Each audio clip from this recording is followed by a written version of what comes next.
hurresa suma abdin arasta uborus kalesa yani lami suma egawla banetu bele suman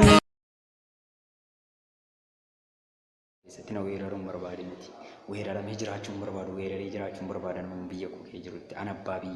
biyyaa jechuun immoo eenyummaa koomsan ittiin boonu jechuudhaan eenyuun gadi yuumitan eenyuu ol malee kanaaf eenyummaa keenya qabanne raanne Oromoo Show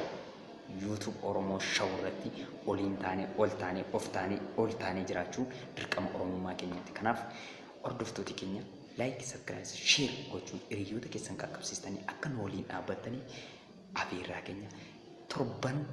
lamaan dhuftu kana keessan bal'inaan guddifne raanne irratti oliin hojjenne oliin dhaabbanne raanne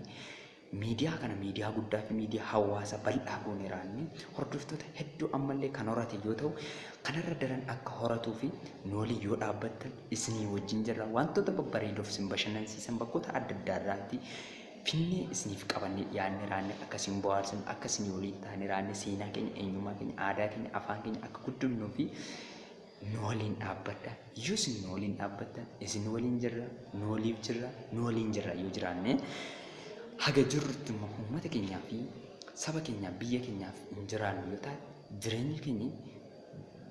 hiika dhabeessa miin ingiliziidha wanta kun fayyadu jechuudha jiraan koo saba koof uummata koof biyya koo hin fayyadu yoo ta'e du'uun koos baduun koos uummata koo miidhu uummata koos wanta itti hir'isuun qabu jechuudha maaliif fayyaan koo yoo fayyadaan jiru jechuudha fayyaan koo erga fayyadaan jiraanne badus du'us miidhaa tokko irraan hin ga'u jechuudha wanti fayyidaa sii kennu gaafa ni badu miidhaan sirra ga'uu danda'a. Kanaaf garuu faayidaa kennaan jiru waan ta'eef kanaaf yoon badee rakkina hin qabu jechuudha. Kanaaf uummatni biyya isaa keessa jirtan afaan beektan seenaa beektan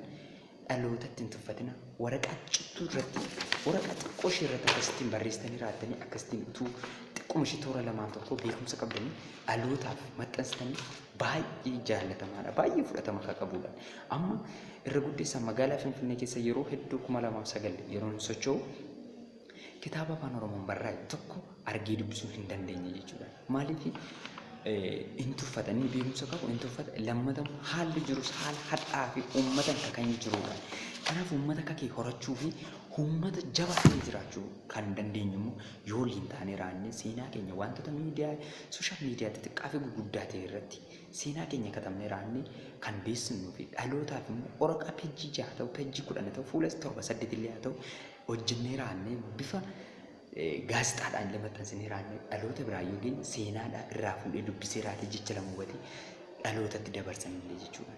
Daranillee sanarra dhaabbatee immoo sanuma dubbiseellee sanatti dabalee immoo fooyyessee kitaaba gaatii jechuun dhaloota qaruuf dhaloota gara fuulduraatti tarkaanfachiisuu danda'u hojjechuu kan inni danda'u waan ta'eef kanaaf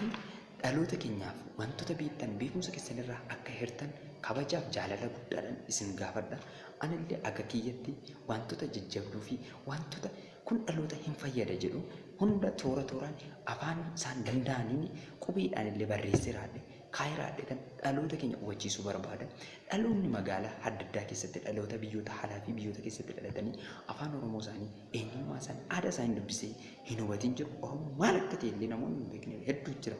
Kanaaf Oromoon maal akka ta'ee fi maalummaa Oromummaa kabeekuu feetan yoo taatan maatii YouTube chaanaalii kana taatanii laatanii akka nu waliin turtan abdii guddaa isin afeerraa keenyaan kanatti aansuudhaan muuziqaa tokko isin afeeree osoo walitti deebinee baay'ee natti tola kunoo innis toorarra isinii galaa jira waan ta'eef. Oromoo jalqaba walootti uffuree Minilik harmaa fi harka nu muree Haayila Sillaaseen dabaan nama biyyaa falmu yakkeetu fannisee Oromoo abbaa lafaa saamsisee hayyuu galaafate dargiin qeerroo wayyaanee biyyatti galchee hibbiin sirna nafxanyaa nutti dhalchee.